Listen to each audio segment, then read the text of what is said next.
Halo teman-teman, seperti yang kita ketahui sebelumnya, bahwa hama ulat tentara telah banyak menyerang jagung para petani. Nah, ternyata tersedia beberapa serangga yang mampu mengendalikan keberadaan hama tersebut di habitatnya sendiri. Nah, di sini saya akan berbagi beberapa jenis dari serangga yang mampu mengendalikan hama tersebut. Semoga bermanfaat. Pengendalian secara hayati.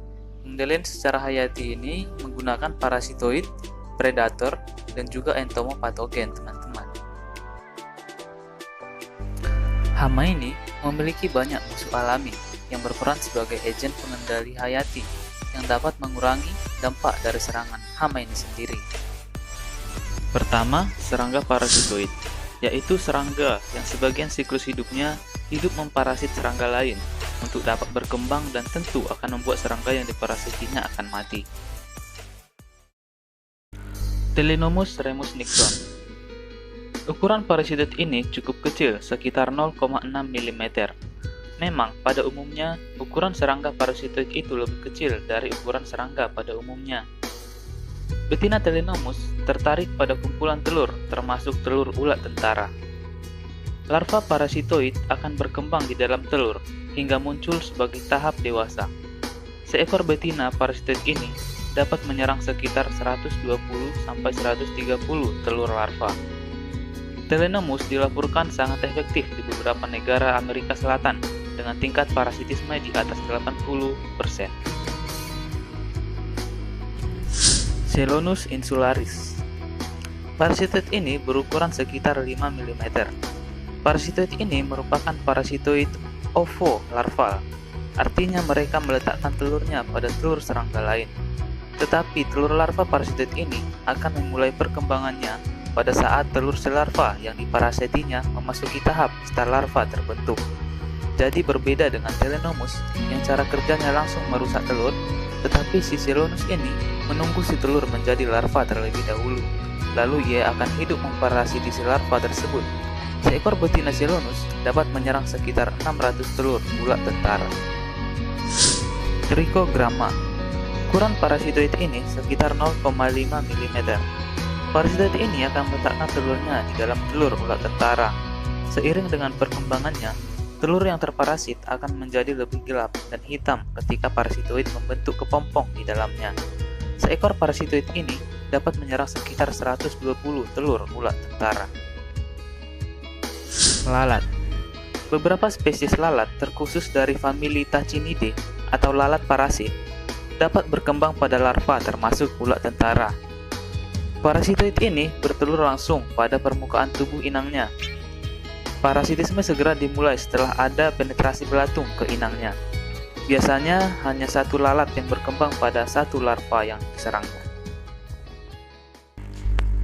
Kedua, serangga predator. Serangga predator merupakan serangga yang memangsa serangga lain pada berbagai tahap perkembangannya, mulai dari telur, larva, pupa, bahkan hingga dewasa. Berikut beberapa contoh serangga predator. Cocopet. Dua spesies yang berperan penting sebagai predator telur pada tanaman jagung adalah Doruluteypes dan juga Euborelia anolipes. Dua spesies ini akan bertindak sebagai predator telur yang ada pada tanaman jagung.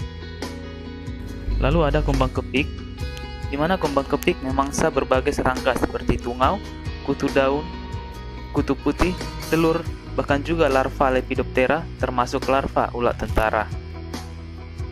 Lalu ada spesies kumbang lain seperti Salosoma granulatum yang juga memangsa larva ulat tentara. Semut. Semut juga merupakan salah satu predator yang paling penting dari larva dan pupa ulat tentara. Namun penggunaan pestisida yang berlebihan dapat menurunkan keberadaan dari semut sebagai predator alami. Burung. Beberapa jenis burung juga teramati memangsa larva ulat tentara. Keberadaan pepohonan di sekitar pertanaman jagung dapat menarik kehadiran burung yang dapat berfungsi sebagai predator alami terhadap ulat tentara. Ketiga, entomopatogen.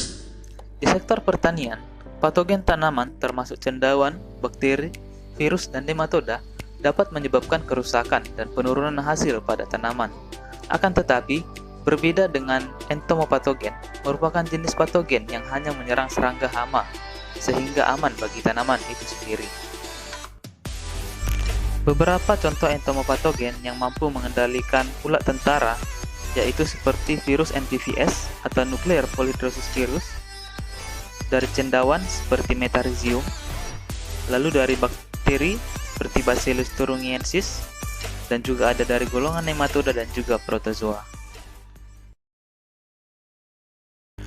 Para petani di Amerika terkadang mengumpulkan larva yang mati akibat patogen dan menghancurkannya, kemudian menyaringnya dan mencampur filtrat virus atau cendawan dengan air, dan menyemprotkannya kembali ke lapangan, terutama ke tanaman jagung yang terserang.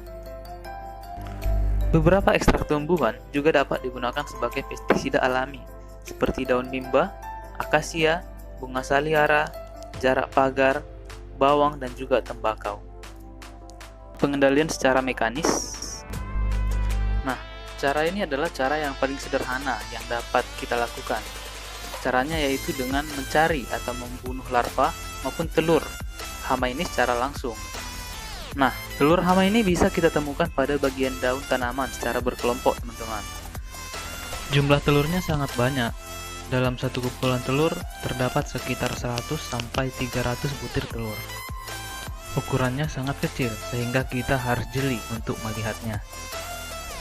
Hal ini penting kita lakukan untuk mencegah telur berkembang menjadi larva.